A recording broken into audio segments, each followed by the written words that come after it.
Amém? Cenáculo de pé, em nome de Jesus. Está com a espada aí, igreja? Está com a espada do teu Senhor aí, irmão? Faz barulho que o diabo não gosta aqui nessa igreja.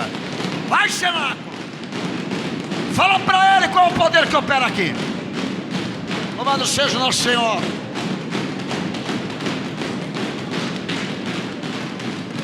Deus abençoe nossos irmãos pela internet. Escuta o barulho aí, vai, cenáculo, com fé. Vai, igreja, com fé. Aleluia.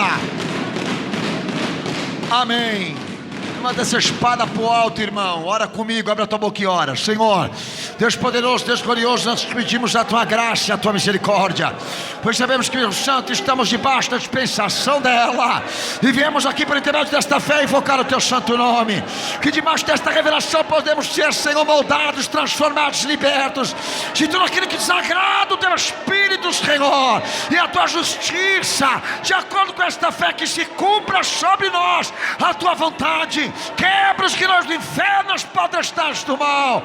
Quebra, meu santo, e esmiuça, meu Salvador, o coração duro, a alma prepotente, que o diabo seja desmascarado, que ele seja envergonhado debaixo do teu santo nome, pois cremos que a justiça que opera, o juízo que não falha, está, Senhor, marcada no teu sangue. Por isso te pedimos, ó Senhor, prepara a tua igreja, prepara a tua noiva, edifica ela, meu santo, para te receber no céu. Quebra, meu Salvador glorioso, os paradigmas, as barreiras. Quebra, meu santo, a covardia, a timidez, a incredulidade, a soberba, a iniquidade, a corrupção. Que pelo teu sangue possamos estar lavados, redimidos, meu santo, e transformados para a glória do teu poder. Abençoa a tua igreja, meu santo, e a coloca preparada na tua presença para o dia da tua glória, do teu retorno, do arrebatamento da tua noiva, em nome de Jesus. Amém. Quem crê nisso dá glória a Deus. Quem crê dá glória a Jesus. Amém. Irmãos, nós sabemos contra o que estamos lutando aqui. Amém? Vamos guerrear, cenáculo. Amados irmãos, texto de Gênesis capítulo 3, versículo 9. Por favor, abra a palavra de Deus enquanto se prepara o texto sagrado. O pastor Daniel, amém, for reforçando aquilo que o presbítero Zé Luiz já falou. Culto nesse domingo, dia 22/7, ele está sendo realizado na sede da Igreja Sinal com a Fé para as Nações em São Paulo, com transmissão ao vivo pelos canais, amém, horadaverdade.com, Facebook e também YouTube. Deus abençoe os nossos amados irmãos, que seja lá qual for o canal que você esteja ouvindo essa transmissão, você realmente possa estar posicionado a ouvir claramente aquilo que vai ser pregado em nome de Jesus Cristo aqui nessa noite, amém? Lembrando que nós estamos em campanha, o toque da trombeta, campanha de consagração, aqui dessa igreja às quintas e aos domingos, cujo título é Toque da Trombeta, campanha de preparação para a vinda do Senhor Jesus, a qual convidamos todos aqueles que estão pela internet aqui na sede, que não são membros daqui, a participar desse propósito. Se você é da fé, e eu faço um desafio, procure alguma igreja nesse país, eu vou falar desse país só, que tenha os seus cultos endereçados a esse propósito. Procure uma, eu desafio você, tá? Não é para tornar essa aqui melhor, é para vocês verem a carência, a necessidade de uma igreja fiel. É extremo, irmãos. A igreja está míope, para não dizer retardada. Ela perdeu completamente a percepção até do tempo em que ela está, do evangelho que Cristo pregou. E seria normal, natural, a igreja se prontificar a voltar-se inteiramente para essa orientação de que nós estamos numa trajetória de vida, que ela nos leva ao encontro de Cristo e do seu dia de glória e do seu segundo retorno. O que eu espero em Cristo, irmãos, é que vocês estejam voltados a interceder para que se desperte esta fé em outros corações, pois esse ministério tem tocado a trombeta. Eu não sei se todos estão ouvindo, mas nós estamos tocando há um bom tempo aqui, amém? É isso ou não é? Amém. É a marca da igreja fiel, irmãos, não tem jeito, é a marca da igreja fiel. Pastor Daniel, eu vou ler o texto de Gênesis 3, do verso 9, a igreja acompanha, por favor, em nome de Jesus. E clamou o Senhor Deus ao homem e lhe perguntou: onde estás? Ele respondeu: ouvi a tua voz no jardim, e porque estava nu tive medo e me escondi. E perguntou-lhe Deus: quem te fez saber que estavas nu? Comestes da árvore de que te ordenei que não comestes? que não comesses? Então disse o homem: a mulher que me deste por esposa, ela me deu da árvore e eu comi. E disse o Senhor Deus à mulher: que é isso que fizeste? Respondeu a mulher: a serpente que me enganou, e eu comi. Então o Senhor disse à serpente: visto que isso fizeste, maldita é entre todos os animais domésticos, e o és entre todos os animais selváticos. Rastejarás sobre o teu ventre e comerás do pó todos os dias da sua vida. Porém, inimizade entre ti e a mulher, entre a tua descendência e o descendente. E te ferirá a cabeça, e tu lhe ferirás o calcanhar. Amém? Quem crê nisso dá glória a Deus? Quem crê dá glória a Jesus? Para quem está chegando agora, Gênesis capítulo 3, 9 até o 16. Pode sentar. Deus abençoe toda a igreja em nome do Senhor Jesus. Amém? Amados, o Senhor me procurou, e por intermédio do seu pedido, eu estou honrando aqui que esse tema seja tratado, que é responsabilidade no que diz a fé. E eu posso dizer aos amados irmãos que o que eu vou tratar aqui a pedido do meu Senhor é visto fora e dentro da igreja. A forma como as pessoas agem de maneira dissimulada naquilo que compete a nível de responsabilidade, de não querer admitir e reconhecer que fez aquilo. Como todo mundo pode notar, foi assim como Adão e Eva, quando pecaram e caíram, agiram com Deus.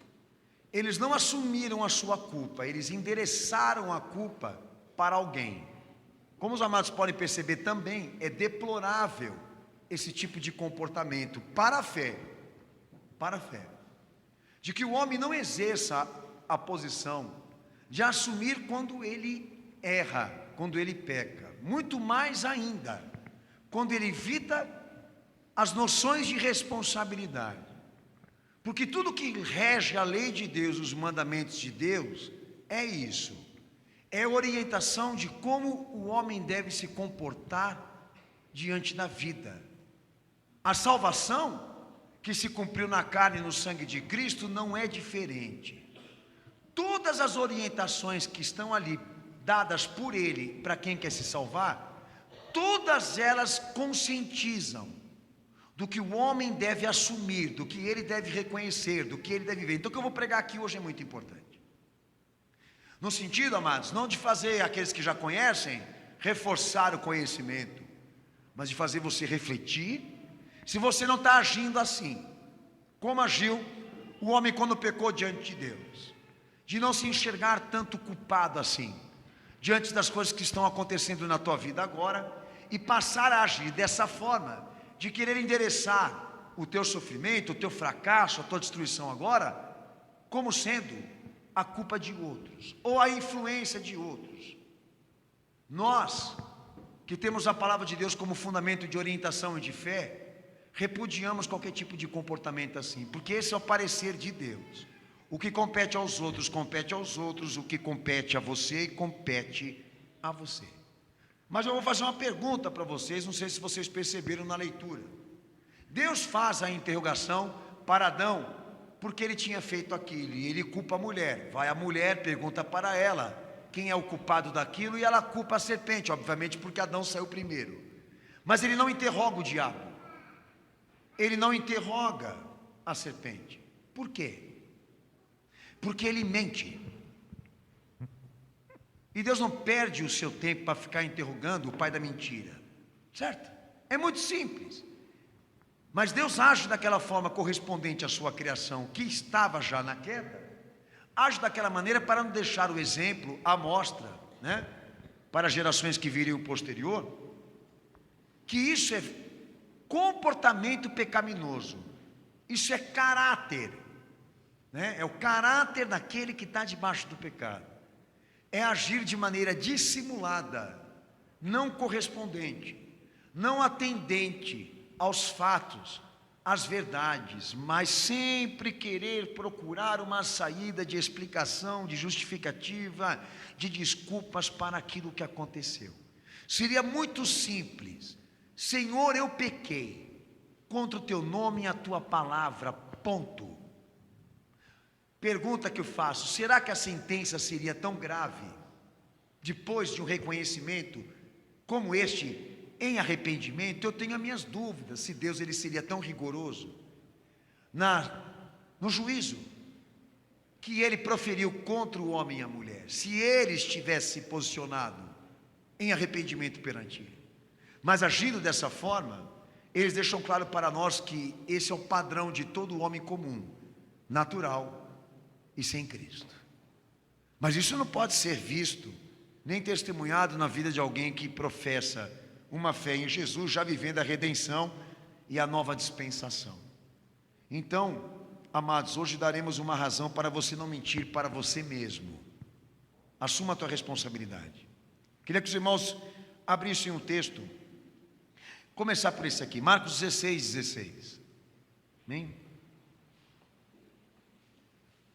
Então, o julgamento final que as Escrituras pregam do que Deus, na verdade, cumprirá sobre a humanidade, depende de duas questões: o juízo, o julgamento que Ele trará sobre o mundo e sobre a igreja, depende de duas questões: a fé e as obras. Você vai abrir um texto aí que fala sobre a fé, Marcos 16, vai lá.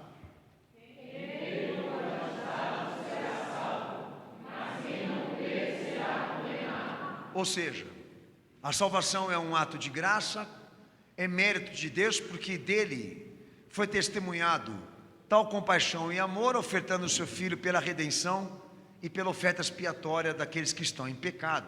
Isso é evangelho. Mas o que há nesse texto também? Que a eleição, como já preguei aqui, é um ato voluntário. Não pode haver influência nem interferência da parte de Deus no juízo, no julgamento e na decisão de um homem em relação a Cristo. Ele pode negar, como ele pode aceitar. E Deus não vai interferir, porque senão não é crença, não é fé, não é atitude pessoal, não é ato voluntário. A confissão é um ato voluntário. Então aqui em Marcos 16, deixa-se claro aqui que a salvação que Deus promoveu na cruz do Calvário, ela é uma responsabilidade individual. Nós assumimos perante Deus nos salvarmos por Jesus Cristo, ou então nos apresentarmos diante do tribunal, aonde seremos julgados. Como todos podem perceber aqui, a condenação de Deus se inicia pelo fato do homem não ter aceitado que Jesus Cristo realmente é o preço pago da sua redenção. Falei aos amados irmãos que não importa se ele é bom ou ruim, a salvação só pode vir por intermédio de uma eleição exclusiva a Jesus Cristo. Essa é a defesa do evangelho que ele pregou. Então há uma responsabilidade. Diremos o seguinte: Deus não irá me perguntar ou te perguntar por que você não aceitou Jesus de verdade, porque Ele já vai te condenar sem exigir ou querer as tuas explicações. Não haverá um fórum social da qual Deus vai debater ou então ouvir explicação de ninguém que passou aqui nesse mundo, porque já está determinada a condenação de qualquer indivíduo que se ausentou do compromisso com essa fé, de receber Jesus. Então, se você espera um dia encontrar com o Criador, sentar com Ele numa mesa e debater com Ele, ou então dar a Ele explicações do porquê você resistiu ou rejeitou Cristo, você tira essa hipótese, porque não haverá essa chance, nem para você e nem para mim. Essa é a noção de responsabilidade que o Evangelho dá somente para a fé. Não entrei na questão das obras ainda. Então o julgamento exige que esse compromisso seja um ato voluntário. Assumimos uma responsabilidade em Cristo de uma vida por Ele, tanto que Romanos capítulo 14, 23 também diz que tudo que não provém da fé é pecado. Ou seja, tudo que não provém de Cristo, a nível de orientação, a nível de princípio, se negligenciamos, estamos em pecado, tá? Então, seja a crença, ou seja uma vida por Cristo, porque é a mesma coisa. Se nós falhamos, se nós erramos, não haverá fórum para explicações. Assumimos uma responsabilidade da qual Deus entende você, independentemente das coisas ou das pessoas, você precisa corresponder. Você quer ter uma noção disso?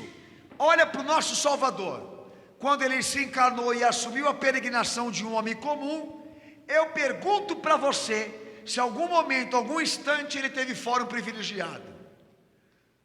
Na oração em Getsemane, ele tentou procurar o Pai, para que fosse amenizado para ele a morte dele, ou seja, para que se houvesse uma outra alternativa de salvar o mundo, e o Pai negou respondê-lo.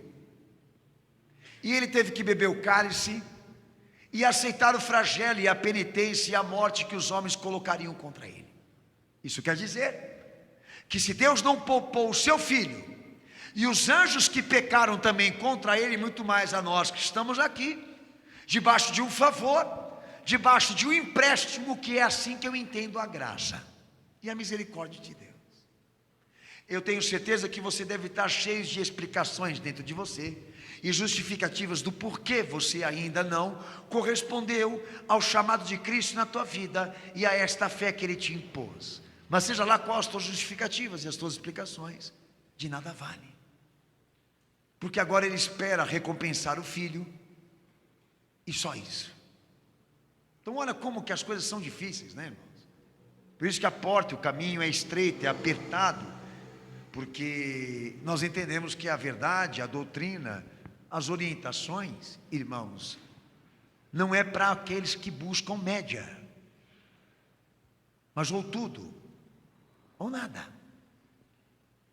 Então eu tenho certeza que nesse momento, se alguns daqueles que pegam a igreja para passear, e para ter uma diversão religiosa, ou se entreter com alguma coisa a nível de toques emocionais, se me escutam pregar isso, esse povo sai por aquela porta lá, desesperado, porque eles nunca, eu tenho certeza, eles nunca ouviram uma coisa desse tipo.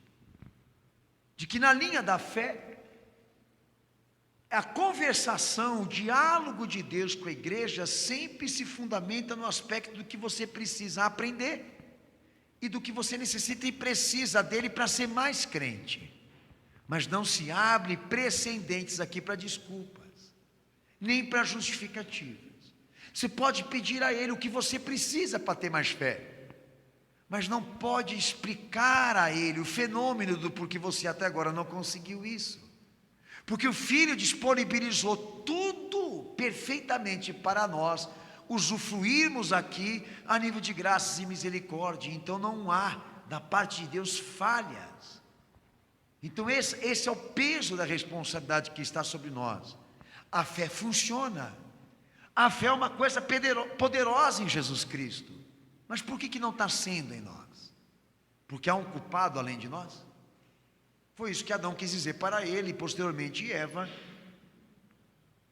E hoje o tema da pregação se baseia nisso, em gente que quer dar explicações dos porquês, porque não chegou ao ponto mais importante do Evangelho, que é a vontade de Deus. E lá no texto de João 3,18 também diz que aquele que crê nele tem a vida eterna, mas aquele que não crê nele já está condenado, porque nega o Filho unigênito do Pai.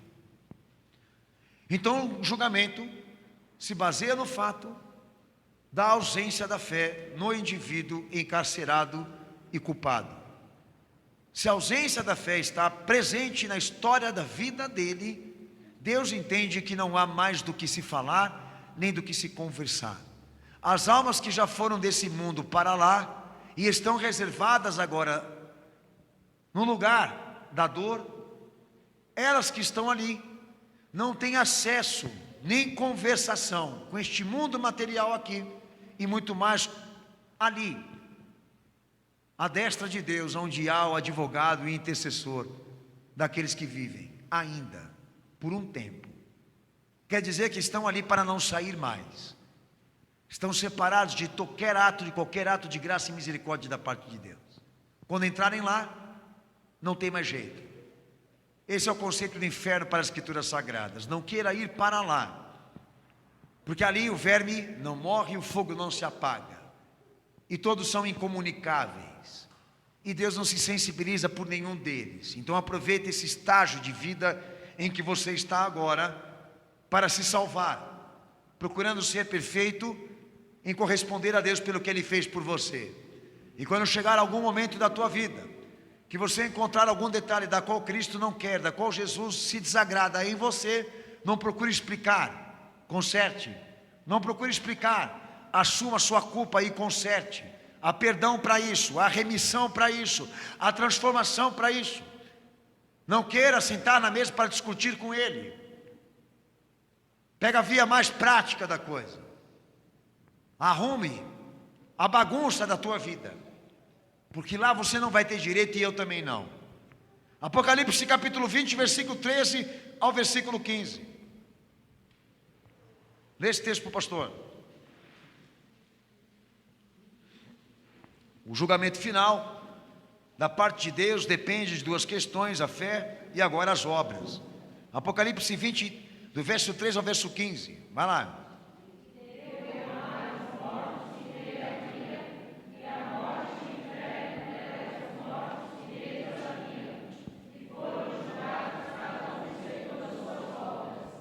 Se...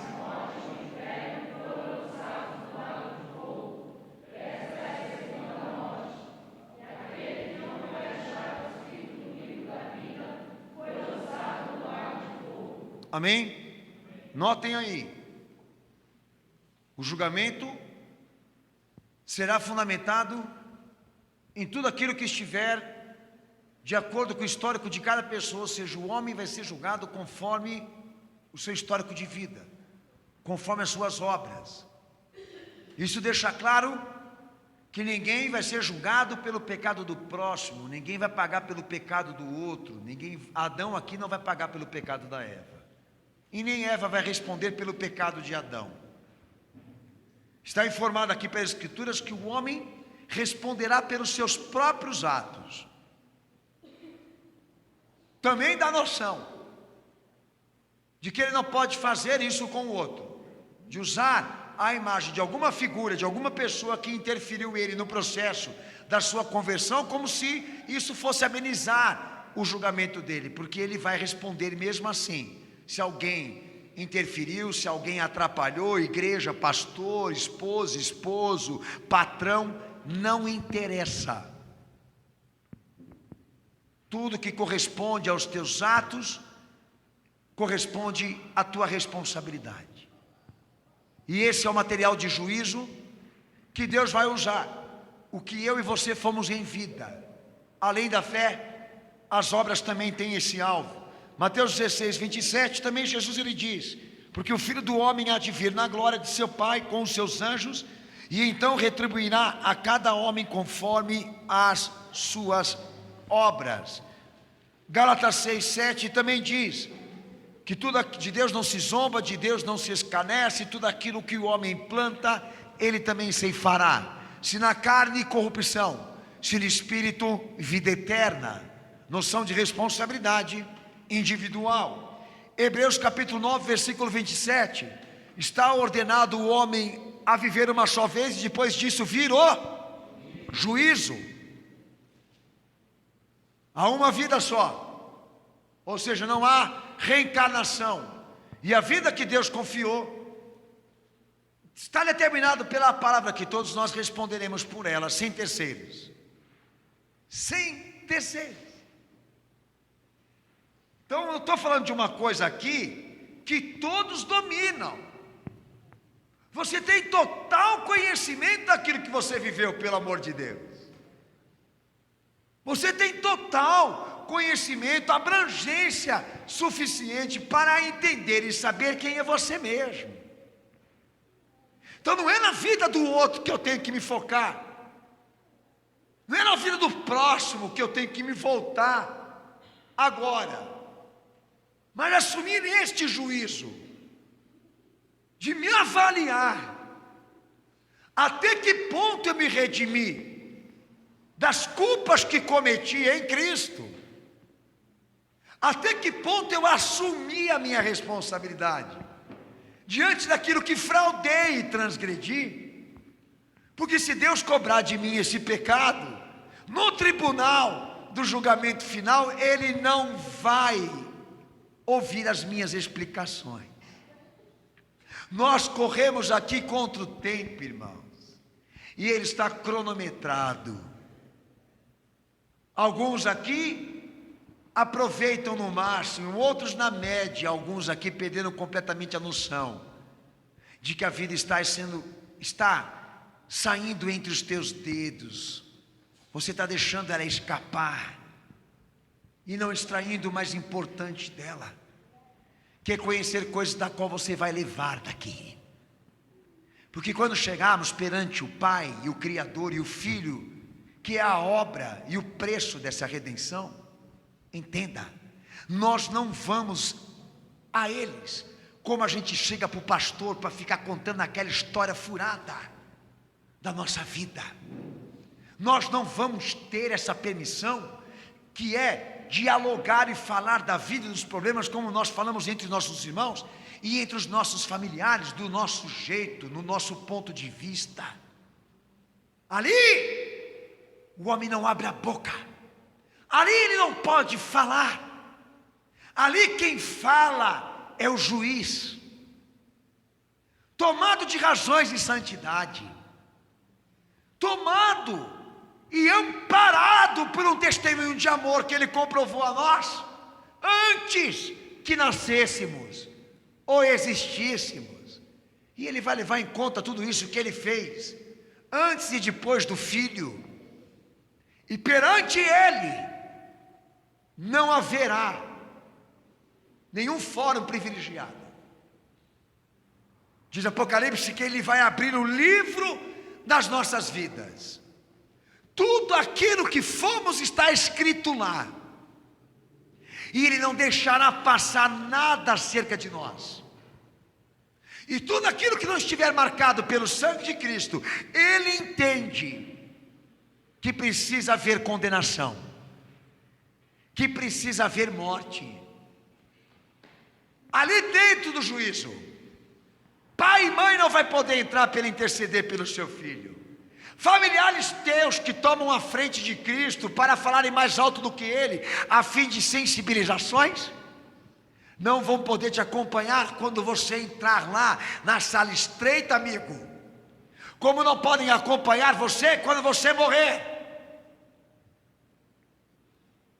Notem, as pessoas desse mundo estão tão tomadas de razões, estão tão tomadas de justificativas, mas não pararam para pensar que um tempo Deus falará mais alto do que tudo que já existiu aqui,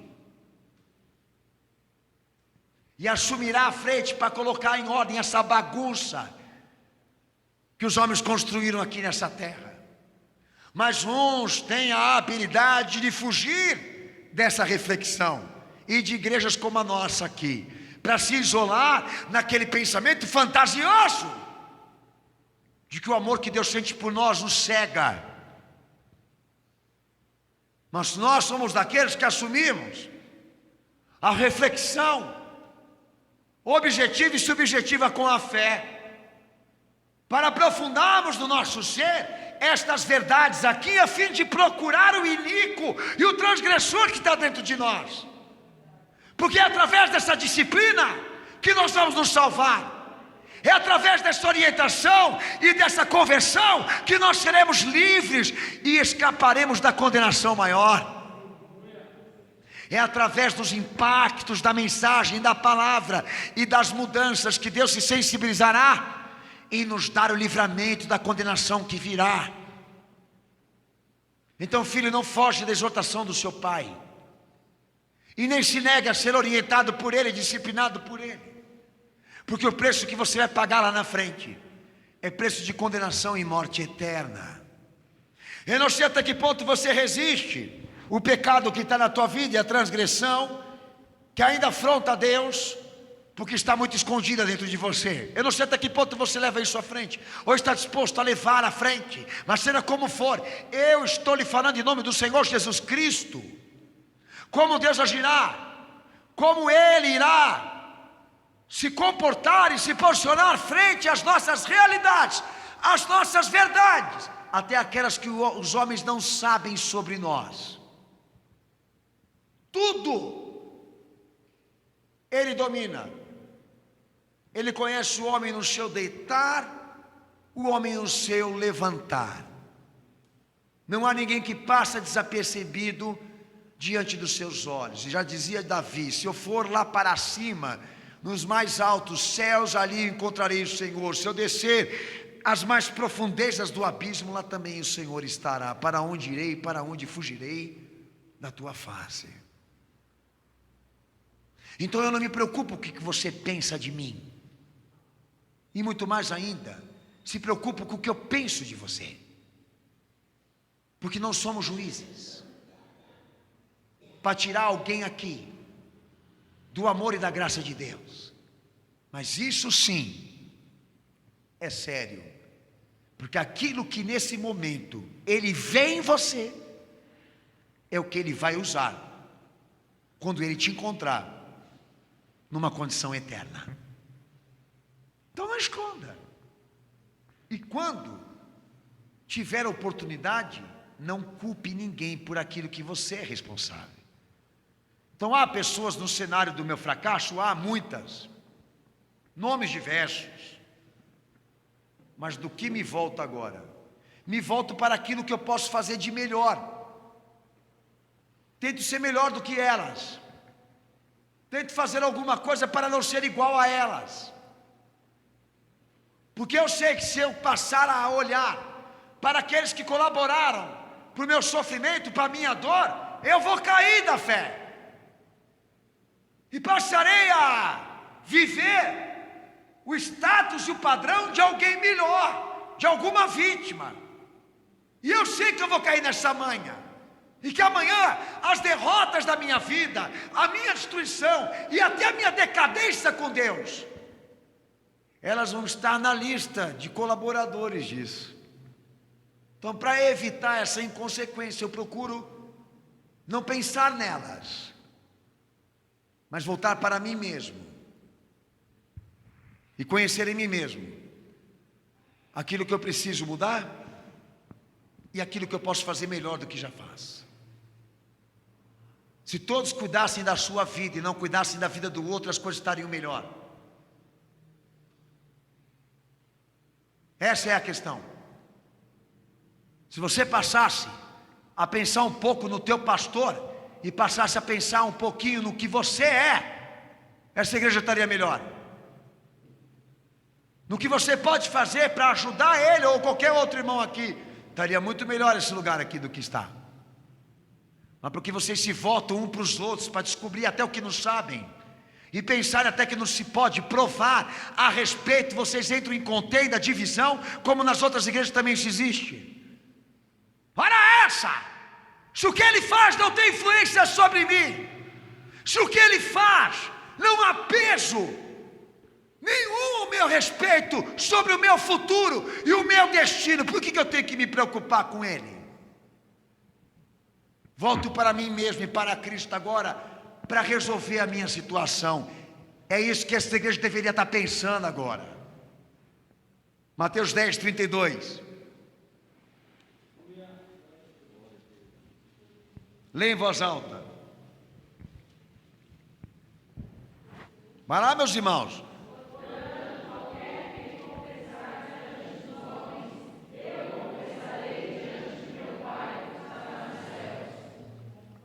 Leia em voz alta, vai. Portanto, qualquer que confessar diante dos homens, eu confessarei diante de meu Pai que está nos céus. Amém? Amém. Então, como todo mundo pode perceber, o texto ele dá essa noção e confirma isso, né? Jesus ensinando que o destino de um homem repousa sobre a sua própria atitude, repousa sobre si mesmo. Nós escolhemos o futuro que nós queremos. Você quer que mude? Você não pode mudar o mundo. Mude o mundo em que você vive. Se você não pode mudar o mundo alheio, mude o seu mundo, o seu espaço. Mude o quarto onde você dorme e descansa, irmão. Eu não posso mudar a vida dos outros, mas em compensação, eu tento preservar uma vida com Cristo que aonde eu entre, aonde eu saia, Ele esteja presente nisso. E é assim como nós tentamos amenizar o sofrimento e a aflição desse mundo aqui, tentando resolver as situações, assumindo essa frente, não aceitando derrota, não abaixando a cabeça, tentando ser o melhor cada dia que passa para Cristo. Então olha o mundo, pastor, está sendo destruído, mas eu não. Olha o mundo, pastor, assalto, estupro, violência, morte. Olha o mundo como está, até os nossos familiares, olha a minha casa, olha a minha família como está. Mas aonde eu durmo, aonde eu vivo, a minha responsabilidade, essa destruição lá não entra, eu não permito, eu não aceito, eu não concordo. É isso que você tem que determinar na tua vida.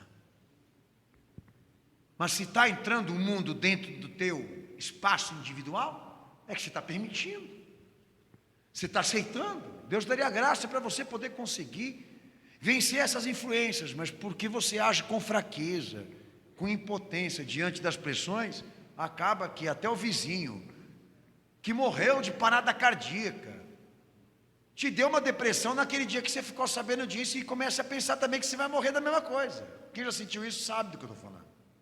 Perdeu um emprego, será que eu vou perder também? Está com trombose na língua. Será que vai acontecer a mesma coisa que eu? Comigo, Senhor, me livra. Morreu de acidente de carro, assaltaram ele. E já fica pensando, pode acontecer comigo também. É sinal de fraqueza. Porque Jesus te confiou uma semente que você tem que trabalhar ela na tua terra. É um jardim. De frente para eles. Cuide bem. Ali só entra quem Deus permitir e quem você deixar. É o acordo do sangue da aliança, irmãos.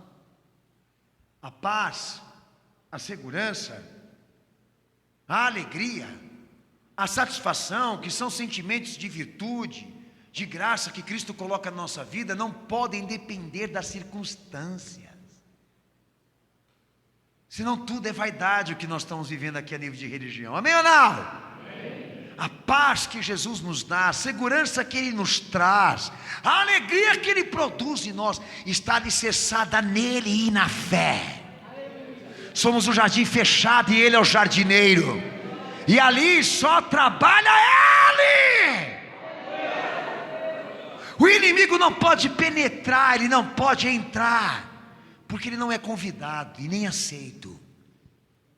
Então há benefício do que eu estou pregando aqui, de que você realmente não enderece o espaço da tua vida para que outros vivam com você os momentos da tua fé e da tua vida com Deus, porque eu oriento, feche ele bem fechado, porque maldito é o homem que confia no homem e no braço da sua carne. Não respalde a sua fé em ninguém e nada, a não ser naquele que morreu por você. São noções de responsabilidade, irmãos. Coisas que na verdade vocês não foram atenciosos e por isso estão se machucando. E por isso estão perdendo. Hoje eu me deparei com uma igreja aqui que grande parte dela está com a guarda baixa. Você está aceitando a derrota do diabo na tua vida. E está entendendo que Deus está permitindo que tudo isso aconteça para te flagelar e te provar. Diga a você, meu amado irmão, que Deus não tem propósito nenhum de arrancar vida no sofrimento alheio. Que você realmente possa assumir essa posição em Cristo, de enfrentar as circunstâncias e as situações da tua vida que te incomodam e que te desacatam. Trabalhar-as bem de acordo com a fé que Ele pregou, agindo de maneira correspondente que agrade a Deus, porque o fruto da obediência é a vitória. A resposta da obediência é a vitória. As insígnias da cruz que o meu Senhor carrega sobre Ele, o fim é a vitória. A morte leva para a vida e não para a derrota. Então que você realmente possa voltar o teu olhar para você mesmo e assumir que você fraquejou, que você se rendeu, que você permitiu o diabo entrar na tua vida e não foi leal ao teu Senhor e firme como Ele te pediu. Não reclame com Deus, porque você infringiu a responsabilidade. E agora, por isso que Deus me pediu para estar pregando isso. Agora vem com essa: a obra aqui não deu certo porque fulano, ciclano, beltrano prejudicaram a igreja. Vocês nunca viram subir aqui em cima desse púlpito para dar esse tipo de explicação. Eu não preciso de ninguém, a não ser a mim mesmo, para assumir aquilo que Ele aquilo que Ele me endereçou, aquilo que Ele me responsabilizou. A posição é minha, não é sua. Eu não sei a sua como está, mas se amanhã alguém cai aqui nessa igreja aqui, a gente ora para o Senhor para colocar outro no lugar dele. E a minha, eu não vou dar para ninguém. É essa posição que Deus quer de você. Lá em casa, pastor Daniel, todos caíram da fé, mas você não. E é isso que importa. Mas eu não sei se você pode dizer isso. Abre o texto. Mateus 24, do versículo 45 ao versículo 51. Vai lá.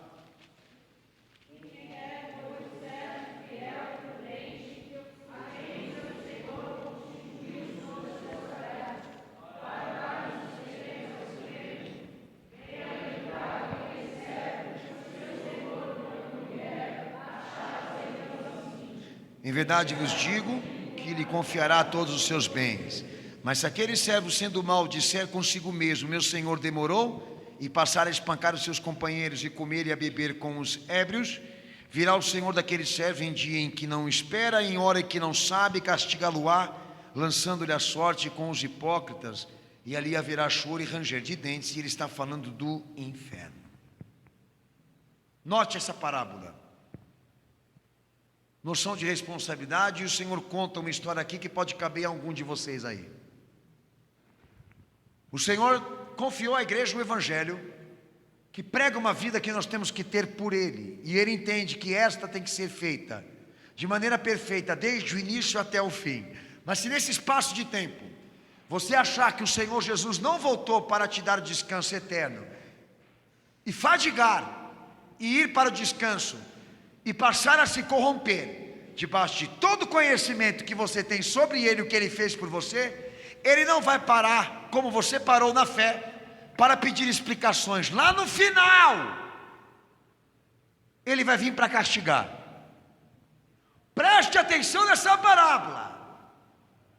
Nesse espaço de tempo que esse povo está indo para tirar férias de Jesus, para folgar, para buscar um espaço de conforto, da qual ele não tenha que cumprir mais nenhum acordo da fé, Jesus não vai visitá-lo nessa época, irmão.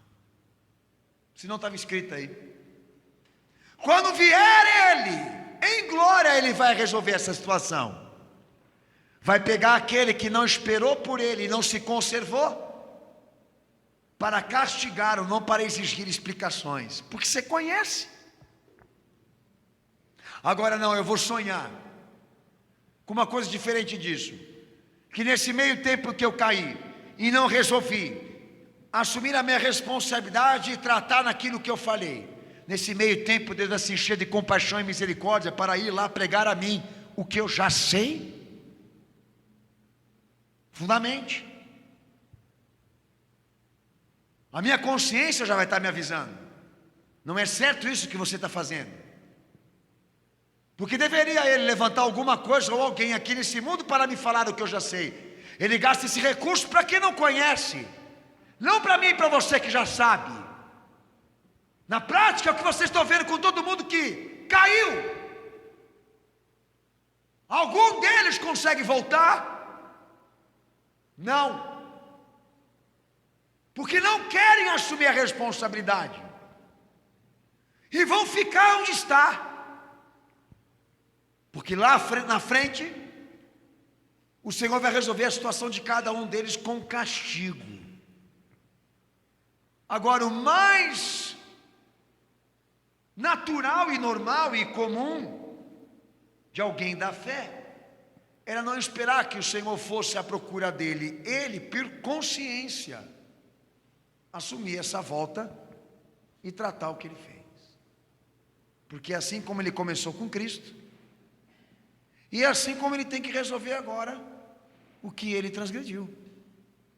Deus não vai tomar o lugar dele e não vai trazer ele no colo. Eu queria que você então me desse um exemplo de alguma coisa que aconteceu na tua vida, de alguém que você sabe que ele fez isso. Não existe. E a parábola está aqui para dar essa noção, irmãos. Mateus 25, do verso 1 ao 13, da mesma noção. É a parábola das 10 virgens. Por que 10, pastor? Não sei. Deixa para os numerólogos, certo? Não sei, podia ser 7. Por que 10? Quando subir lá no céu, a gente pergunta para o nosso Senhor, e se subirmos, né? Mas ele conta a história de 10 igrejas, na simbologia e na condição e no status de virgens, porque virgindade na Bíblia Sagrada para a igreja representa exclusividade. Então todas eram exclusivas a Cristo, eram verdadeiras, só que umas eram prudentes, as outras não eram prudentes, no sentido, 5 se preparavam para o encontro com o noivo, mas as outras 5 só pensavam nessa vida aqui. O noivo chegou e o anjo gritou: aí está o noivo. As que estavam com o azeite tiveram condições de chegar. Isso é a percepção, isso é a interpretação dos tempos, que de acordo com os sinais ficam mais fortes, mais a igreja se rende a essa visão, a essa entrega de se preparar para o noivo. E foram e conseguiram chegar. Mas as outras 5 que pediram azeite para as prudentes, e as prudentes não puderam esperar para dar, tentaram ir na raça e bater na porta. E o noivo saiu e disse para elas: põe a lâmpada mais perto no rosto de vocês, para que eu consiga ver quem vocês são. Senhor, nós não temos o azeite. Então ele disse: aparta de mim, vós que praticais a iniquidade, eu não vos conheço. Ele poderia ter agido como alguns pastores agem aí a nível de orientação, para aqueles que estão em pecado: Deus vai fazer alguma coisa por você. Aqui eu não estou vendo isso acontecer. Aqui eu estou vendo o dono da festa dizendo: você não entra. Porque o dia que você assumiu uma igreja, e para ser membro do corpo de Cristo, essa responsabilidade passou a estar testemunhada em você. E Deus entende e compreende que você tem privilégios de conhecimento aqui, que não podem ser dispensados, porque Ele vai levar em conta as oportunidades que Ele te deu, para quando chegar lá na frente, nem pedir explicações, dizer: aparta, não sei quem você é, mas Senhor, pedimos lá o azeite para elas, e elas não quiseram nos dar por falta de amor. Não tem esse debate, não tem essa discussão. Ô Adão, por que você está peladão? Né? Que é a mulher que o Senhor me deu, né? É isso. Ô Eva, por que deu essa tragédia aí? Porque o Senhor deixou a serpente entrar aqui, e ela me tentou e eu comi. Ô insensata, por que você não tem a luz aí no teu rosto para que eu te veja? Porque eu fui pedir para os meus irmãos e eles não me deram. Eu pedi para eles, mas eles não me amaram. A hora que eu mais precisei, eles não estenderam a mão para mim. Tem gente que discursa assim. Tem gente que fala desse jeito. Mas a gente rebate: mas você se arrependeu?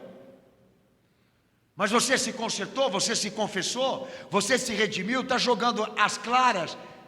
tudo que você fez em oculto. Você trabalhou a perspectiva do arrependimento séria, de maneira séria, verdadeira, antes de exigir que a igreja te ame, te acolhe, providencie o azeite, o garçom, a bandeja, a santa ceia. Você trabalhou? Não. Mas é isso que você vai falar perante Deus, como você fala aqui, atribuindo os teus erros, atribuindo as tuas culpas àqueles que estão em tua volta, dizendo que o motivo de você estar assim é porque a vida não te colaborou, o pai e a mãe não te ajudou. E até quando você vai usar esse método de fraco para justificar a tua derrota ou o teu estado deplorável? Pastor Daniel, não faça a obra porque eu estou doente. Então pede para Deus te levar. Então peça para morrer, porque eu não vi meu Senhor permitir que a obra dele fique enferma, sabendo que ele precisa dela. Você quer dizer o que para mim? Que a tua doença vai ser desculpa amanhã para que você diga para ele que você não fez o que deveria fazer. Eu oro todo dia assim. Se for para mim ficar nesse estado, aí eu prefiro morrer.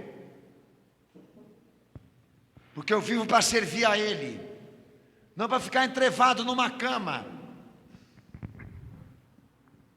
Mas tem gente que gosta de doença para se encostar. Tem gente que gosta de falar que está sem dinheiro, que não tem dinheiro, para não ir na igreja, não fazer a obra do Senhor. Você também usa isso, não usa? Comece a pensar. Reflita. O pneu do trem furou e hoje eu não posso ir. Mas trem tem pneu? Perguntamos a quem está nos informando isso. Não, pastor, não tem, mas é a explicação dele lá. Entendeu? Meu patrão me chamou para trabalhar às quintas e aos domingos. E você está me procurando para falar isso aqui por quê? Porque você quer que eu leve isso em oração? Senhor, o patrão dele mandou, e por isso que o patrão mandou, ele não estará presente nas suas tarefas e no seu exercício, no seu serviço, tá? Só mandou avisar isso, Senhor. A gente fala assim para o irmão: irmão, o negócio é o seguinte, vai lá e pede para o teu Senhor um outro emprego, que é melhor, que não interfira você no propósito, porque se você usar o emprego como desculpa para chegar aqui e dizer para ele que você vai ter que se ausentar, eu não sei qual vai ser a resposta que ele vai te dar. Vai ser duro, hein? É isso. Até quando nós usaremos desse artifício para tentar enganá-lo e persuadi-lo de que nós somos coitados, impossibilitados, quando eles nos chamam para a responsabilidade? Amém? Vá lá, noivinha, vai lá falar para o teu noivo: você tem que me aceitar como eu sou. Assim? Se você me ama, eu vou entrar para dentro da tua vida. Não é essa a parábola que eu vi, mas é o que eles estão pregando. Vem do jeito que você está e fique como está, porque Deus te ama e entende as tuas fraquezas. Ele entende o porquê desse momento em que você está vivendo essa vida, baseado em alguma coisa, entendeu? Entenda, Senhor, que está muito difícil para mim, aparta de mim. Essa é a parábola para aquele que não se preocupou em se preparar para se apresentar diante dele quando chegar o dia dele. Agora as igrejas por aí é mais ou menos isso: a noiva chega com uma saia aqui em cima, descabelada, toda emborrada de batom, de quem foi usada por todo mundo. Você já viu prostituta quando sai no final do trabalho, com o salto quebrado? Entendeu? Sem bolsa, sem carteira. Quem foi da vida que nem eu sabe, né? Mas nem aqueles da esquina ficam igual. trabalho foi duro, né, senhora? Chegou lá e falou assim: você me ama, me aceita assim. Vai, fundamenta ele. Ele vai dizer: aparta. Porque essas eram virgens. Imagina uma prostituta em condição espiritual e ministerial. Como ele vai tratar, né, irmãos? Vai ter fórum?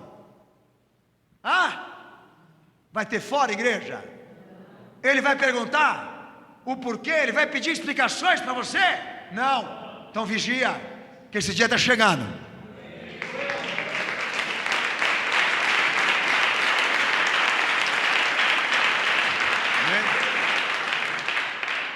É Jesus pregando, não é o Papa, né? Mateus 24, versículo 24 ao 30. Outra noção de responsabilidade. Não vomita o que Deus está te dando aqui nessa noite. Lê o texto aí.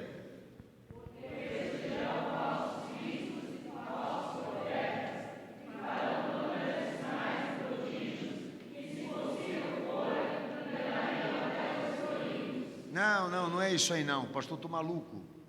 Não é esse texto aí. Os irmãos me ajudam aí, me acham enquanto eu dou outro aqui. A palavra dos talentos, os irmãos vão saber aí. Não, é mais 24:14, me perdoe. Eu vi que tinha alguma coisa errada. O pastor escreve aqui, eu mesmo me confundo com o que eu escrevo. É isso? Vê se está 25. Obrigado, irmãos. 25. Então leia aí.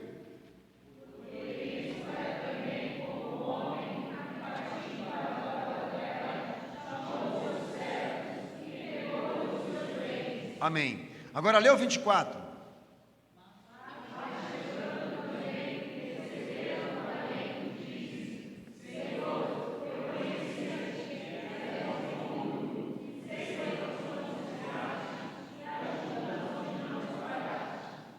Amém. Está filosofando o cara, você percebeu? Quem percebeu isso? Que o cara já está agindo articulado, né? Ele está: Senhor glorioso, Senhor poderoso, porque ele viu o quê? Que aos outros que o Senhor impôs a responsabilidade de fazer prosperar os seus bens, e prosperaram bem, e tanto que ele recompensou cada um na sua medida, ele falou: eita, todos eles foram assim com o seu Senhor, mas eu não agi assim. Então a hora que ele chegar para mim para pedir conta do que ele me confiou, que eu não prosperei, eu vou falar: Senhor glorioso, majestoso, poderoso, tu que julgas de maneira reta. Já viu presbiteriano orar? É assim: Altíssimo, soberano, entendeu? Ele já está usando de estratégia para sensibilizar o Senhor, como você faz para pedir dinheiro para o teu pai. Majestoso, glorioso, poderoso, celeste, soberano. Amém? Paizinho, me dá dinheiro porque eu quero ir para o cinema. Entendeu? Dá a chave do carro que eu quero dar uma volta. Mas antes você começa: majestoso, poderoso, glorioso, o único Pai do mundo, o melhor Pai da face da terra. Quem já fez isso? Levanta a mão. Te peguei no pulo, irmão. Leia aí o versículo 25.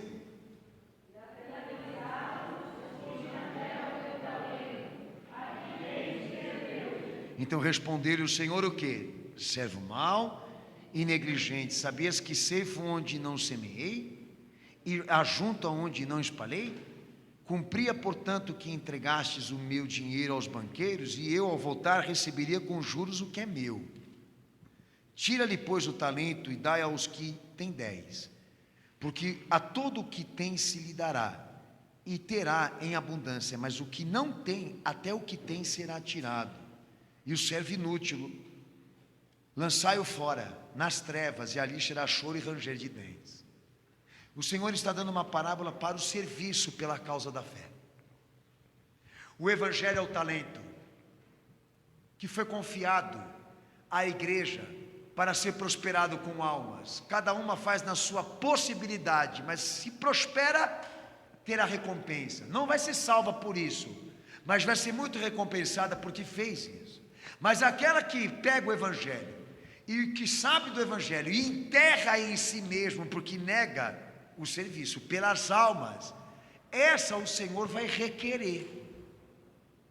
E o que vai ser tirado dela que ela nem tem? Quem pode me responder aqui?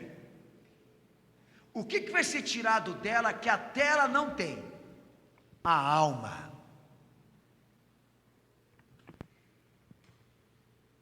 Então aqui ele não está querendo saber as razões e os motivos que fizeram este povo não trabalhar por ele.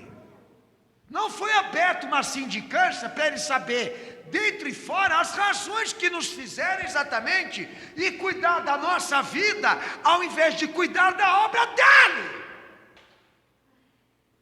Você pede compreensão do teu pastor, mas não pede essa compreensão a ele. Peça para ele, irmão. Por que você deixou de fazer o que ele te pediu? Pelo próximo, pelo bem das almas que se perdem, para cuidar de você mesmo e da sua vida. Pede para ele a compreensão, as razões. Conte para ele. Porque aqui vocês pedem para a gente ser humano. Aqui vocês pedem para a gente ser sensibilizador. Aqui as histórias chegam para nós e eu filtro por causa disso. A gente ora, a gente clama, a gente pede para o Senhor a escápula, a alternativa, para que isso seja resolvido, mas sem negligenciar a coisa mais importante. Porque se você deixar a importante para cuidar daquilo que compete à sua vida, você está encaixado no servo inútil.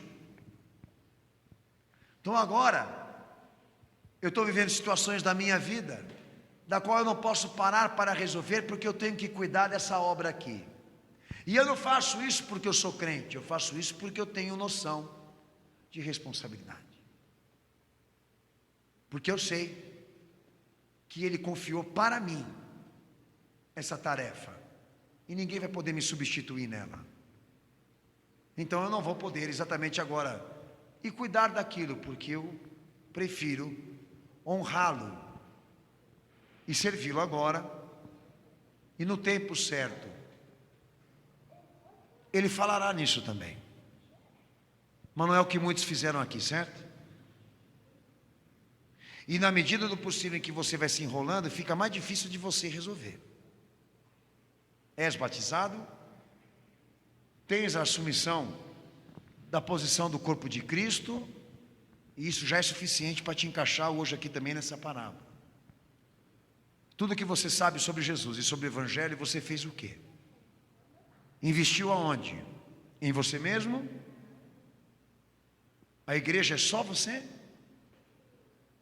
Então está aqui uma palavra especial da parte do teu Senhor para a tua vida, que deixa claro que se o que você sabe dele não prosperou com almas e com a salvação delas, a tua também não está confirmada por causa disso. Nós não somos como os testemunhos de Jeová que saem de porta em porta batendo na casa dos outros com medo de ir para o inferno. Pelo contrário, não estou pregando salvação por obras aqui, mas a parábola. Você nega a fé quando você negligencia o serviço pela causa. Mas voltando à noção, cheguei aqui diante do Senhor hoje, pastor Daniel, para informá-lo, entendeu? Que eu vou ter que me ausentar da responsabilidade ministerial, a qual assumi, por esta razão humana, íntima, pessoal. É isso aí. A parábola é isso. Ele não vai aceitar a tua história, nem a minha. Ele vai querer que você continue mesmo assim. Daí talvez você fique meio insatisfeito com o que eu estou te falando. Então vai lá e tente ver se você vê isso no filho dele, o qual te beneficiou inteiramente com a perfeição de uma obra. Alguém levou a cruz para ele? O peso da cruz que eu digo é a sentença. Ninguém levou.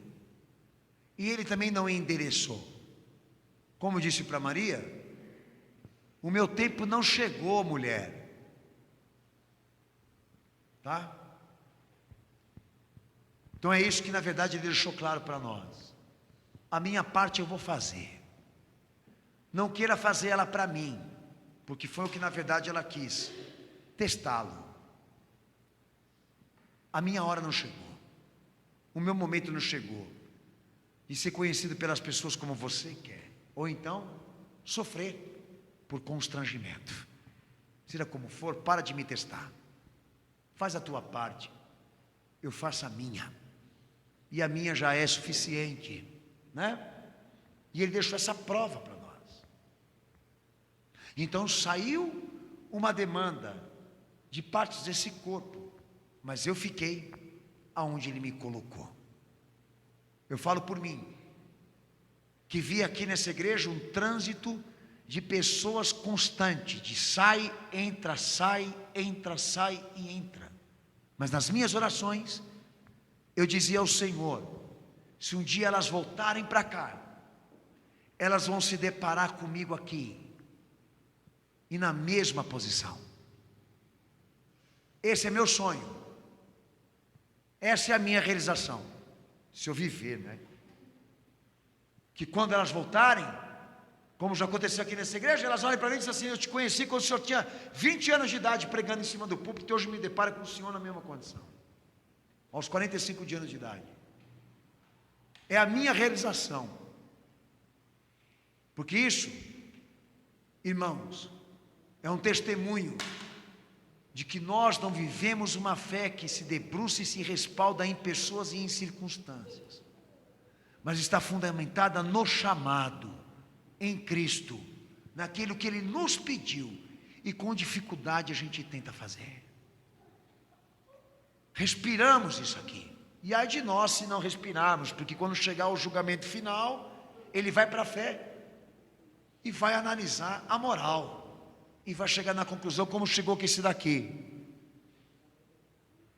Você é inútil, porque só trabalhaste para a tua salvação, enterrando esse evangelho em você mesmo. Você quer isso para a tua vida? Então vigia. A parábola dos convidados às bodas, Mateus 22, do verso 7 e o verso 11 ao 14, o versículo 7 e do 11 ao 14, lê para o pastor, por favor. Vai lá. Lê alto. Espera um pouquinho. 1, 2, 3, vai.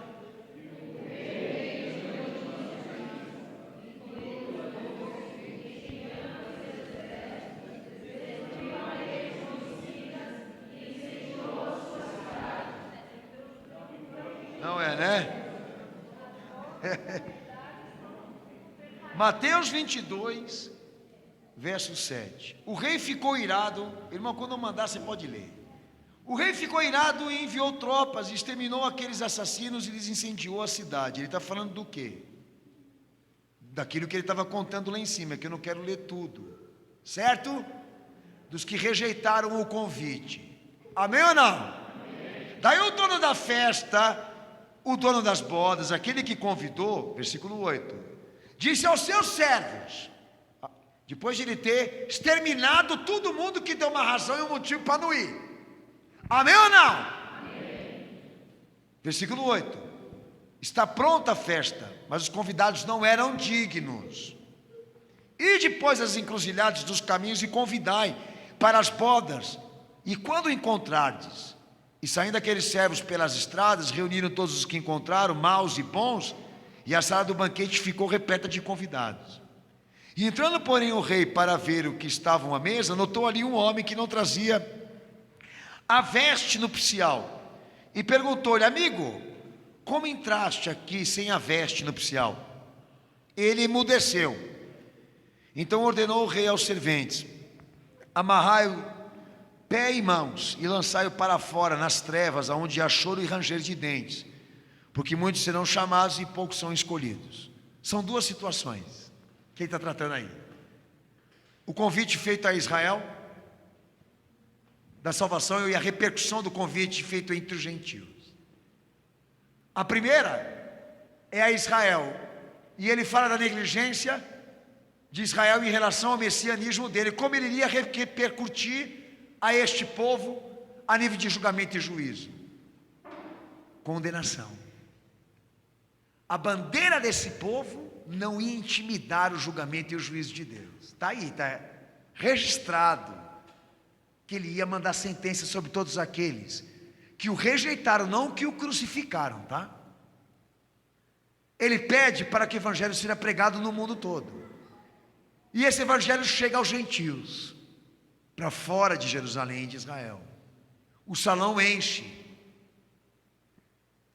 E o rei entra dentro do salão para conhecer essas pessoas, e ele se depara com um indivíduo que não trajava o aspecto de um evangélico verdadeiro. E ele pergunta para esse camarada: por que você não está vestido como eu mandei?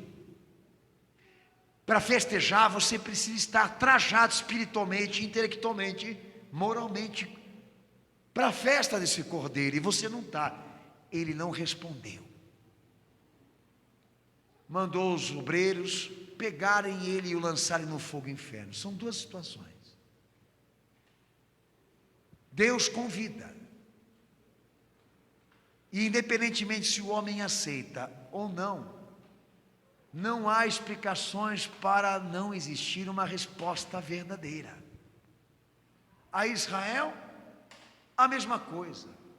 Para a igreja hoje, a mesma coisa. Todos aqueles que não corresponderam à fé e às obras, no julgamento, ele não abre precedentes para nenhum tipo de justificativa. A Israel, por que você não aceitou Cristo, Jesus, como Messias? Não há essa pergunta. Para aquele que ele perguntou, por que você não está vestido? Até o indagou, mas não teve resposta, porque ele sabia que estava errado. Irmãos, eu quero que vocês entendam e que vocês compreendam uma coisa. Se existe um tempo, esse tempo é agora. E quando Deus te dá uma oportunidade para você reconhecer alguma coisa que você fez a nível do que eu estou pregando aqui, porque são padrões de responsabilidade, tá?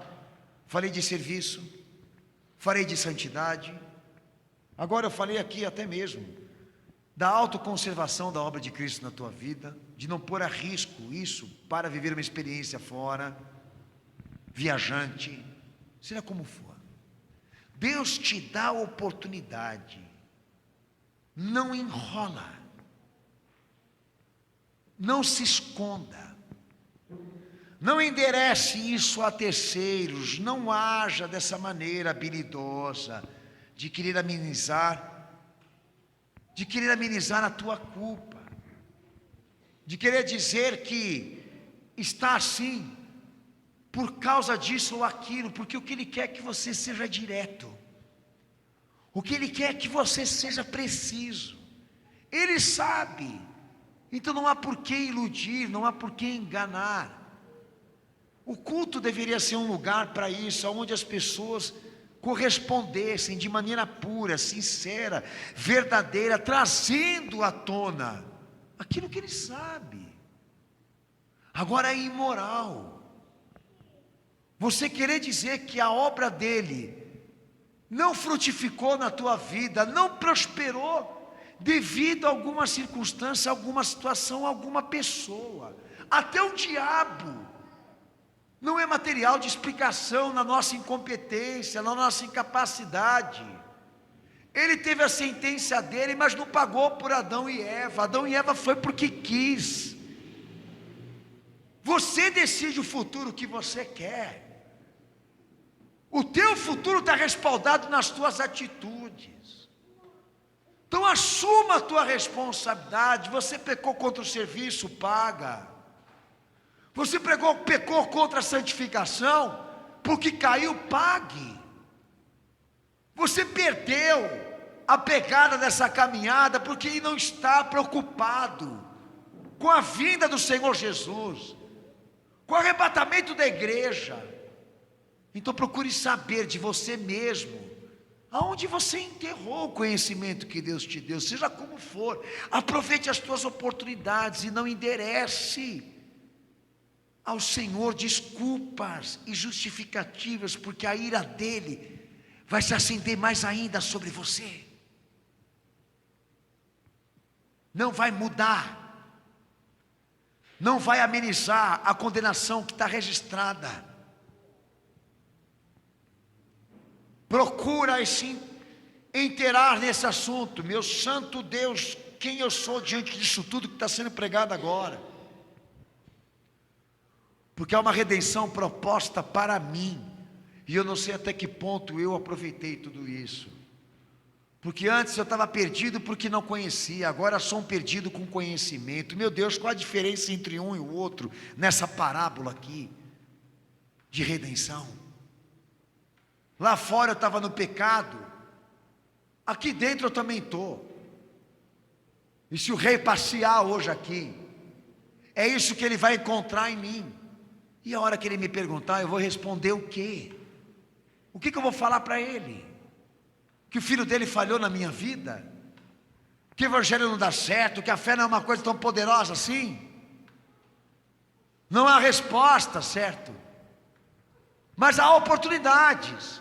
Não espere o rei ir à procura de identificar quem não é dele dentro do seu salão, dentro da sua igreja. Procura agora, antes que ele venha. Procura consertar a tua vida,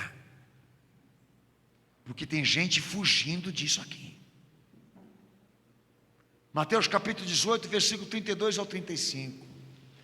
A parábola do credor incompassivo. Meu Senhor, que eu não vou ler porque meu tempo está curto aqui. Aquele que devia para o rei, e o rei o chamou para prestar conta do que ele devia. Ele pediu clemência e misericórdia, e o rei se encheu de compaixão por ele e perdoou a dívida dele. Disse para ele: olha, não precisa me pagar nada. Amém? Ele sai da presença do rei, vai para fora e vai cobrar alguém que devia para ele. Mas com aquele ele não age de misericórdia. Ele vai e descarrega a sua ira, porque ele não tinha condições de pagá-lo. O rei ficou sabendo que este homem não agiu de misericórdia para quem devia para ele, sendo ele alvo de misericórdia. Mandou ele ser trazido na sua presença e perguntou para ele: por que você não fez por aquele o que eu fiz por você? E não acatou as explicações dele. Mandou prendê-lo, até que ele aprendesse que perdão não cabe sinal. Levar a mágoa, a ira, o rancor dentro de nós é uma coisa inadmissível, mesmo que a pessoa não preste e mesmo que ela não mereça. Admitir essa pessoa na tua vida é uma outra coisa, mas carregar ódio sobre ela e sentimentos sobre ela, é isso. Explique. E ele não vai aceitar, porque assim como ele te perdoou, você também tem que perdoar. E por maior que seja o que essa pessoa fez contra você, você não pode condená-la, porque condenando-a, você está dizendo para ele para fazer o mesmo com você. Mas imaginemos que eu fiz essa besteira de dar ira e revolta e mágoa no meu coração e pedir a Deus que aquela pessoa morresse por causa disso. Ele vai me chamar na presença dele e vai dizer para mim assim: ô bicho, por que você não perdoou? Como eu fiz com você. Sabe, Senhor, porque o que ela fez comigo ou ele fez comigo é muito sério. Ah, é? Então entra na prisão ali, vou te colocar lá naquele deserto e você não vai sair de lá enquanto você não aprender. Que alguns devem estar dentro do calabouço aí e não sabem. E está sendo disciplinado porque você não agiu como ele agiu com você, no que diz respeito ao teu próximo, aquele que te violentou. Mas sabe, Senhor, a cruz é mais pesada do que o Senhor levou, só falta você dizer isso. Mas mesmo assim ele perdoou e intercedeu por aqueles que o humilhavam e o machucavam. Eu não preciso de nada de ninguém lá fora para perdoar, eu tenho que perdoar mesmo assim. Quer ser chamado na salinha, irmão? Quer que o rei te chame para te perguntar por que você leva isso dentro do teu coração? Contra o teu próximo? É como ele vai fazer. Vai te jogar dentro da celinha lá para você aprender por alguns instantes da tua vida o que seria viver sem a graça dele. Mas antes que ele te chame, muda. Antes que ele te chame, pare de querer dizer que a tua ira e a tua revolta e o teu ódio contra aquela pessoa tem justificativa, porque ela te fez um mal muito grande. porque para Ele não há desculpas para não perdoar. Outro texto que você possa meditar, Mateus 13, do verso 14 ao verso 16, a parábola com os ouvintes negligentes. Quem conhece diz amém. Eu não posso ler porque o tempo está curto, os irmãos entendem. Essa parábola é a parábola Você está com a Bíblia aberta, pelo amor de Deus, está faltando um grau? Amém? Porque os discípulos pediam para que eles se sensibilizassem por aqueles que não entendiam o que Jesus pregava. Amém ou não? Quando os discípulos foram a ele e perguntaram a ele: Senhor, por que o Senhor fala tão difícil? Porque aquelas pessoas não estão te entendendo. O Senhor foi e deu a razão do motivo o qual aquelas pessoas não tinham a compreensão, porque elas estavam orgulhosas e duras demais. A vós é concedido o conhecimento dos mistérios de Deus, porque vocês escutam a palavra, mas a elas é impedido, porque elas não creem, elas não escutam. Meu Senhor, a palavra de Deus é uma coisa maravilhosa. Eu tenho uma demanda de pessoas aqui, que estão impedidas na fé, pela razão da igreja ser tão difícil na sua linguagem e na sua fala.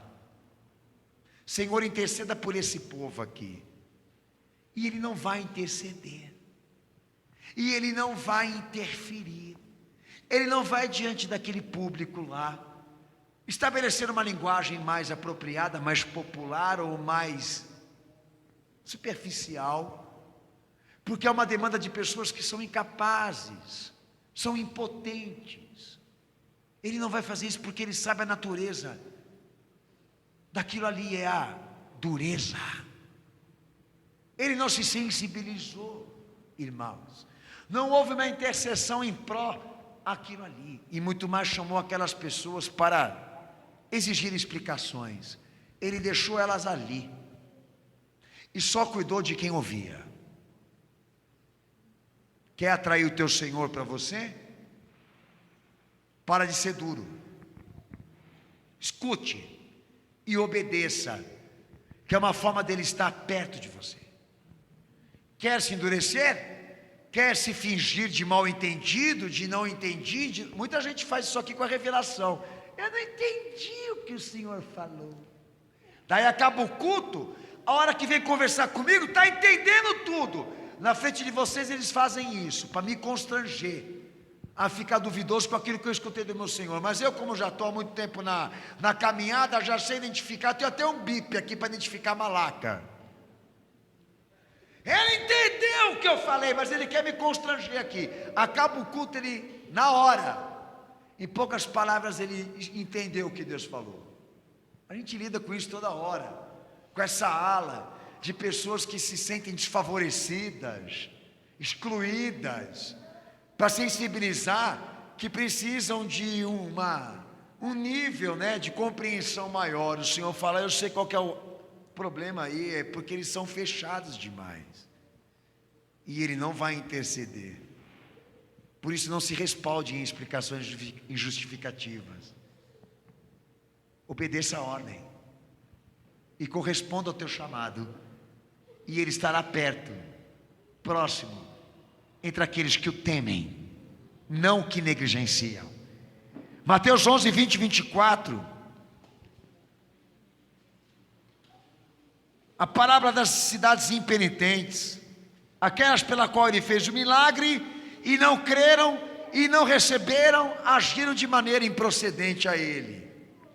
Olha a pregação que Ele faz aí, que Sodoma e Gomorra teve uma destruição menor, perto da destruição que virá sobre aqueles que o negaram. Haverá mais rigor para aqueles que negaram Cristo do que Sodoma e Gomorra. Não é a pregação dele? Quem testifica diz amém. Fala para o teu Senhor: Senhor, por que o Senhor não vai lá naquelas cidades perguntar para eles, Senhor, qual o motivo e a razão deles não te seguirem? Deve haver um, Senhor. O Senhor precisa ser mais humano, o Senhor precisa ser mais condolente. Daqui a pouco vai ter gente orientando o próprio Cristo como amar as pessoas, porque tem humanistas hoje para isso, feministas hoje para isso, tem tudo isso tá por aí, né? Vai lá, Senhor, descubra o bloqueio. Ele não foi, ele já determinou que eles iam pagar por aquilo. Vai querer instruir o próprio Deus como deve agir e administrar o seu plano de salvação, irmão? Como ele age com os impenitentes e com os soberbos? Com compreensão e luva de pelica, irmão? Como aqui nessa igreja, os duros de coração aqui, você acha que você vai ter fórum privilegiado e que Deus vai te chamar do cantinho para falar: servinho mal, queridinho, filhinho, por que você está fazendo isso? Você já conhece a verdade, você já viu os milagres, você já testificou, você já testemunhou. Deixa isso para quem nunca viu isso, irmão.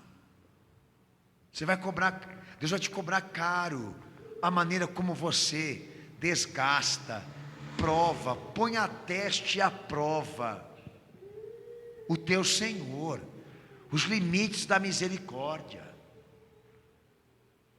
Procura resolver essa situação da qual Deus está tratando hoje aqui. Resolva na aliança do sangue o que Deus está te cobrando hoje aqui. Você não tem motivo para estar orgulhoso e nem motivo para estar rancoroso. Você tem que ser melhor do que eles para o teu Senhor. Então para de dar desculpa. Quer fazer cara feia? Vai fazer cara feia lá na tua casa, mas aqui entra sorrindo. Alguns irmãos falam para mim aqui em cima, aqui: pastor, o senhor não demonstra a luta que o senhor está passando. Em respeito ao meu Senhor e a você não tem culpa de nada. Prefiro fazer isso lá sozinho do que transferir o que eu estou passando para vocês. Não é certo, não é justo, e não há justificativa para isso. Tento me segurar, porque meu Senhor também não merece isso, seja como for. Eu não vou ter compreensão, tenho que levantar minha cabeça, tenho que aprender a servir ao Senhor independentemente da circunstância, tenho que bater de frente com aquilo que está querendo me derrubar na fé. Eu não vou resolver minha vida me consolando e me fingindo de vítima e achando que tudo isso está acontecendo é uma injustiça contra mim. Entende? Não vai resolver nada. O que vai resolver é você honrar o teu Senhor e assumir as tuas culpas diante dele, e consertar aquilo que você está em dívida. Essa é a tua arma contra o teu inimigo agora. Essa é a tua arma contra aqueles que foram injustos com você. É sendo fiel para o teu Senhor e melhor do que eles. Acumule um bom testemunho de Cristo na tua vida, amado. E não é só galardão que você vai ter da parte do Senhor para a tua vida, é respostas dele aqui nesse mundo também. Mas assim, Deus não vai operar. A parábola para um seguidor, Mateus 16, 24, Mateus 38 ao 39, João capítulo 6, versículo 60, que registra que depois que os discípulos ouviram isso, abandonaram ele, largaram ele, quando disseram: pega a tua cruz, segue a mim, renuncia a si mesmo. Aquele que come da minha carne e bebe do meu sangue, vive por mim. E os discípulos o abandonaram, ficou uma minoria com ele. E eu sempre falo isso para vocês. E quando o abandonaram, e quando não compreenderam no que ele pedia, uma vida por ele, ele foi atrás para pedir para essas pessoas: volta. Responde. Responda. Hã? Fala. Tem que falar isso para eles, né? Se ele te pedir e você não corresponder, e for embora depois disso decepcionado, ele vai atrás de você? Vai, cenáculo! Então por que você espera? É isso que eu não entendo de você, então. Por que você espera que ele vai bater na porta da tua casa? Depois de tudo que ele te mostrou e te comprovou, ele vai fazer isso de novo como no início? Não, ele sabe que você o rejeitou. Ele sabe que você o trocou por outra coisa, pela família, pela vida, pelo trabalho, por qualquer outra coisa, não sei. Ele não vai atrás para requerer o teu amor, a tua presença, como você quer que a igreja faça. Ninguém me ligou. Depois que eu saí, o pastor não veio aqui na minha casa. Filho, eu fiquei sabendo que você estava com saúde, dinheiro, que não havia motivos para você não aparecer. Que o motivo era só uma coisa: mimo, rebeldia e pecado. Eu vou fazer o que lá na sua casa se não tem autorização? Membro, volta. Nós te amamos ali. Amamos loucamente. Quem faz isso, faz por dízimo, faz por oferta, faz por dinheiro. Te garanto. O meu Senhor não fez, eu vou ser melhor do que Ele. Porque indo numa situação como essa, eu vou estar dizendo: eu amo mais esse irmão do que o próprio Cristo. Porque vim aqui dizer para ele que ele é importante para a nossa comunidade. Não tem motivos de socorro. Haveria? Nós iríamos. Está morrendo afogado, pulamos lá para salvar o cara. Está sem dinheiro, vamos ajudar esse irmão. Está doente, vamos lá orar por ele. Há um motivo, não há um motivo, não há circunstância. Qual é a circunstância? Brigou com o irmão. Vá para o inferno, rapaz. Demorou para ir. Pede mesmo para ir para lá, porque você merece. O teu Senhor tem alguma culpa porque alguém aqui fez alguma coisa errada com você? A igreja tem alguma culpa porque o manezão aí falou que não deveria falar para você? Toma vergonha na sua cara, rapaz. E se você sair, vou dar graças a Deus. E vocês sabem como é que eu penso, né? Foi embora, irmão, lá. Por quê? Porque não deu pizza. Vai virar churrasco. Não deu pizza, rapaz. Igreja não é clube. Mas fica aquele beição. Discriminaram minha filha. Discriminaram meu filho.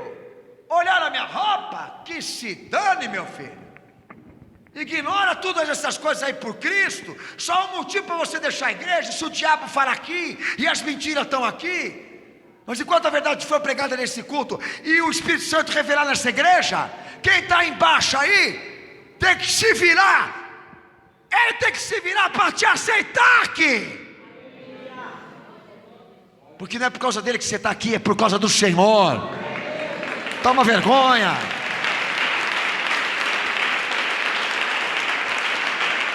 Pega a tua cruz lá. Irmão saiu, eu também vou sair. Demorou, filho.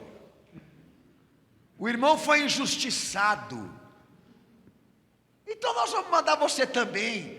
Para o ônibus na porta do Senado para nós manda todo mundo lá para dentro. A gente tem satisfação de mandar para fora da comunhão. Eles não saem para estar aqui no nosso meio. Vivem debaixo de míngua, de miséria. O povinho não quer servir a Cristo, mas atrapalha quem quer. Quem testifica diz amém. Não pode tocar, não pode falar, não pode olhar que já está julgando. Tem irmão que aqui nessa igreja ele é feio, então ele olha já escandaliza. Ele é feio, coitado. Tem uma cara de bravo. Não é maldade, ele olha assim, ele fala assim, é o jeito dele. Mas você não aceita ele. Paga uma plástica para ele. Paga uma ação dentária se você quer um sorriso tão bonito. Pro inferno, rapaz.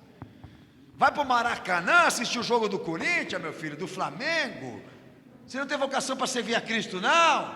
Chega aqui na igreja e fica procurando quem você gosta mais. Quem já viu isso? Levanta a mão aí. O irmão não veio. Fica em casa para assistir o Fantástico. Deixa a igreja para quem quer ser crente, rapaz. Marcos 10, 17 ao 22 é o último texto que o pastor vou ler. A parábola para quem? A palavra aí é para quem? Para o jovem? Para o jovem? Rico. Senhor, estou chegando aí, hein? Nas paradas do sucesso. Qual que é o mandamento maior aí? Que o Senhor anda pregando para ver se eu cumpro. O Senhor falou, amar a Deus acima de tudo e amar o seu próximo. Isso aí é manha, isso aí eu faço. Isso aí eu cumpro. O que tem mais ainda que eu possa fazer para ser perfeito? O Senhor falou, mas que sementinha do mal, que bactéria. Espera lá. Você quer ser perfeito? Pega tudo que você tem, vende tudo e dá para os pobres, volta e me segue. Pronto. Foi no coração daquele indivíduo excremento. Foi lá onde ele mais cultuava o patrimônio dele. Quando ele viu que ele não ia conseguir mesmo corresponder àquele pedido, e lembre, irmãos, esse pedido não tem no Evangelho, mas o Senhor fez para ele, por quê? Porque ele queria ser perfeito e não de Cristo, amém? Montou no cavalão, saiu galopando, e o Senhor foi atrás dele. Volta! Volta, não é bem assim, né? Pensando melhor, 10% de dízimo, oferta, vai ajudar muito a minha obra. Volta que a gente realmente vai ter um pouco de compreensão em relação ao fato de você ser um empresário. O bicho foi embora, porque o Deus dele era o dinheiro e o trabalho. Os discípulos vieram e disseram: Senhor, se a mensagem for desse jeito, ninguém vai se salvar, né, Senhor?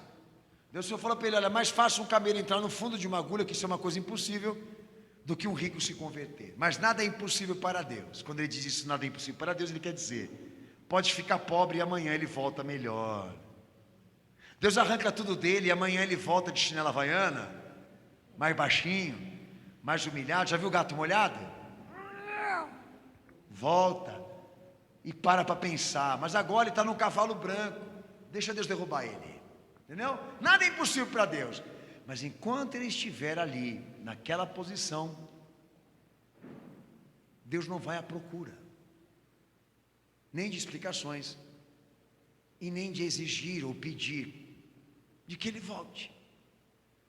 A responsabilidade cabe a ele de ficar ou ir embora. É assim que Deus opera. O destino e o futuro de um homem está respaldado em cima das suas próprias atitudes. É assim que seremos julgados, aqui nesse plano de redenção e no juízo eterno. Então não desgaste o Espírito Santo, não ultraje o Espírito da graça. Seja sincero na sua realidade, seja sincero, transparente, traz à tona aquilo que é da tua competência. Eu não estou lhe perguntando se o teu filho é bom, se a tua filha é boa, se eles são bons filhos, se o teu marido é bom marido, se ele é um bom homem. Mas você, como membro cristão, eu pergunto isso para você: o que você é diante de tudo que eles são? Porque é isso que me interessa aqui agora, como pastor dessa igreja, e você como membro. Não me importa a reclamação que eles têm de você, do que diz respeito a opiniões, mas se você exerceu a sua conduta, mas se você exerceu o princípio dessa fé cristã naquilo que lhe compete como pai, como profissional, como cristão, como membro de uma igreja, etc, etc, etc. Não me interessa a opinião deles, me interessa o que Deus vê em você. Se amanhã a tua família chegar aqui na porta dessa igreja falando um monte sobre você, não vou escutar deles, vou querer saber de você e saber do Senhor o que procede. Essa igreja não está alimentada no que escuta das redes sociais, do que ouve do público, das pessoas, porque nós não somos miseráveis. Nós estamos respaldados na revelação desse Deus, e no teu sim e no teu não, porque a confiança que eu tenho com os irmãos aqui nessa igreja é esta, que quando eles erram, eu não preciso revelar a mando do Senhor, porque eles vão falar. E quando alguém disser alguma coisa sobre eles, eu sei que é mentira, porque se tivesse, ele falaria. Eu não quero ouvir deles, eu quero ouvir de você. Isso é a comunhão que eu espero entre nós aqui, que é o que na verdade o Senhor esperaria de todos nós também. Trabalha isso, irmão, porque nós não viemos para passear aqui, mas para entendermos e compreendermos bem como Deus age nas nossas dificuldades, nas situações diversas da nossa vida, Ele procura um coração contrito, abatido e sincero. Ele tem hoje alguma coisa desse tipo dentro de você? Diríamos o seguinte, irmãos: a vergonha verdadeira não é o que falam de você, é o que Deus vê em você e você não quer assumir. Isso é vergonhoso para você. Resistir ao Espírito Santo e as noções que te demos aqui da palavra de Deus, isso é vergonhoso. Você agir como Adão e Eva. Eu não sou o único culpado. Como não? Se você comeu, se você caiu, abaixa tua cabeça e fecha teus olhos. Por isso que esse povo está dentro da igreja, porque tem canalha para ficar dando acolhimento para eles. Por isso que esse povo está dentro da igreja, porque tem respaldo filosófico, porque se fosse debaixo da revelação de Deus, eles não iam suportar. Lembra que Deus te falou hoje aqui? Aproveita uma oportunidade que Ele está promovendo. Aproveita porque Ele te deu. Davi, quem matou o marido daquela mulher? Sabe? Quem assassinou o marido daquela mulher? É isso, para de enrolar. Como fez Natã, sabendo que ele estava debaixo da falsidade, contou para ele a história de um terceiro, da qual ele se incorporou de justiceiro para dizer: me diga quem é que eu vou matar, quem prejudicou essa família matando o pai dela. Esse homem é você, Davi. Ananias e Safira, vocês venderam por tal importância? Vendemos. E a importância que vocês deram para a obra, ela corresponde ao número da venda? Sim. Então caiam mortos aí diante da igreja aí para exemplo. Não se pode mentir contra o Espírito Santo. Não se pode dissimular uma obra comprometedora. Corresponda à oportunidade que Deus está te dando aqui nessa noite. Se você tem implicações, não hesita, se arrependa e conserta. Pare de esconder dentro de você, porque Deus sabe. Para de culpar a tua derrota para terceiros. Para de querer culpar aqueles que estão lá fora pelo teu fracasso, porque na verdade os culpados aqui somos nós.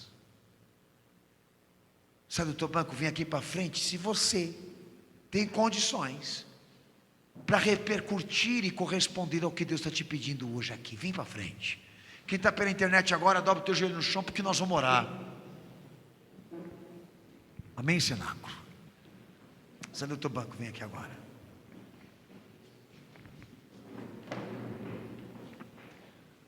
Deus, Ele nunca falha no seu propósito. Ele nunca erra em um só propósito. Quando eu discuto algumas coisas com os irmãos aqui, que a gente fala dos problemas, que a gente fala das dificuldades, a gente acaba terminando a conversa assim. Mas Deus vai dar uma saída, o Senhor vai falar, o Senhor vai revelar. Uma hora essa tempestade vai passar, porque Deus não deixa que as coisas fiquem incertas na vida da igreja. Ele é um Deus poderoso, e o poder dele coloca em ordem essa bagunça. Mas ele precisa hoje muito de que aqueles que estão aqui em pendência sejam honestos, sejam sinceros, sejam verdadeiros naquilo que culpa, naquilo que transgride. Precisam ser honestos e esquecer quem está lá fora agora. Deus está tratando comigo. Fala, Deus está tratando comigo. Jesus está tratando comigo, não com quem está lá fora. Ele me chamou para falar comigo. Corresponde a mim. essa fé. Amém. Diga: Senhor Jesus, pelo poder do teu sangue, eu quero essa oportunidade de poder assumir a frente, Senhor, das minhas falhas, dos meus erros, da minha negligência, do meu distanciamento. Me perdoa, Senhor, por culpar terceiros. Me perdoa por ser falso, dissimulado. Me perdoa, Senhor, porque quero este conserto na minha vida. Vou evitar agora, a partir de hoje, aqueles que estão em minha volta. Quero voltar a mim mesmo, a minha atenção, e procurar ser fiel ao Senhor, a tua palavra, me respaldar sobre os meus atos, sobre as minhas atitudes, porque sei que o Senhor me julgará de acordo com elas. Tenha piedade da minha vida e misericórdia da minha alma, Senhor, pois nada justifica a não ser a fé, nada justifica a não ser a obediência. Tenha misericórdia da minha vida e me dá uma oportunidade, Senhor, de mudar essa situação na minha vida, em nome de Jesus. Amém. Fica de pé.